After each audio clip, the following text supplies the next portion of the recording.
All right, welcome back. So this mini lecture is going to look at the home front in the United States, so the North, during the American Civil War from 1861 to 1865. We're going to talk about 5 things that you should be thinking about as you go to learn more about this topic. There's a lot here. It's pretty complex, so let's dig into it. First topic, first thing to know, Camp Douglas. So there were a number of individuals who fought for the Confederate military who were captured and were POWs during the American Civil War. Now, these individuals were imprisoned in POW camps all over the United States, all over the North, and one of these was in Chicago.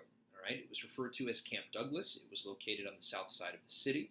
It doesn't exist anymore. There's a small little plaque in a parking lot now where it existed.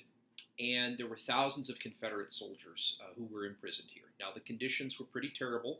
A number of these individuals, thousands, died. The number, we don't know the precise number, how many died, due to disease. Although, of course, this was nothing in comparison to the brutality at Andersonville.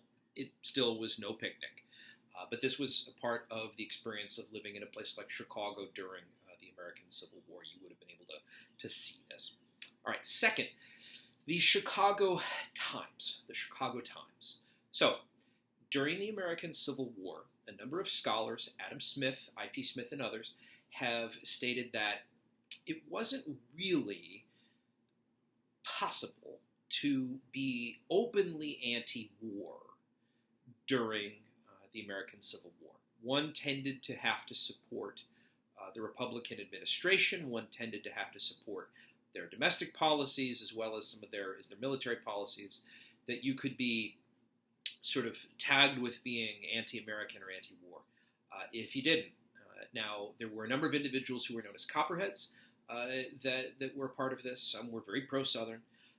And during the war, the Democratic Party found itself in a very precarious situation, and so they had a newspaper in Chicago called the Chicago Times, which printed some anti-draft stuff, some anti-Lincoln stuff, some very anti-emancipation stuff. I mean, the Democratic Party was, those who were anti-emancipation were decidedly very white supremacist. And the Chicago Times was a newspaper of theirs that was shut down, so by the order of Lincoln and the military. Thirdly, the draft. So you have voluntary enlistments for the United States Army during the first few years of the war, and you see the creation of a draft in 1863.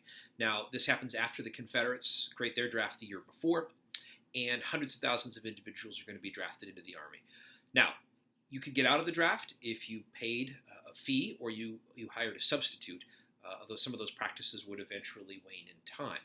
Now, draft riots are pretty popular. If you've ever seen gangs in New York, right? There was a fairly prominent draft riot that happened in New York City in July of 1863. This was pretty brutal, and really kind of showed that not everyone was lockstep in support of Lincoln and his administration and his policies, and did not exactly believe in equity, racial equity, in the way that we might think, because much of this opposition was wrapped around in the issues of race. All right, fourth, the USSC. Now, this stands for the United States Sanitary Commission, and this was an organization that came into being during the era of the war, and their goal was to be working with the military around the country to provide better sanitary conditions for soldiers. Typically, a soldier that was going to get shot on the battlefield, or even one that would be in these camps even if they weren't shot, exposure to disease was pretty high, chances of death due to disease was pretty high, more soldiers would die anyway, despite the work of the USSC, due to disease than they would directly to combat. So the USSC was trying to provide a measure of sanitation and health care for soldiers during this period, and so they're a good thing for us to know about. Fifth, expositions or fairs. That would be the last thing for us to know about. So the United States Sanitary Commission and other organizations that sought to raise money for soldiers, for returning veterans, for disabled veterans, they would, of course, needed to, again, raise funds, and so they held a series of fairs or expos in some of the major cities around the United States. So places like Philadelphia and Chicago would have had these kinds of expos.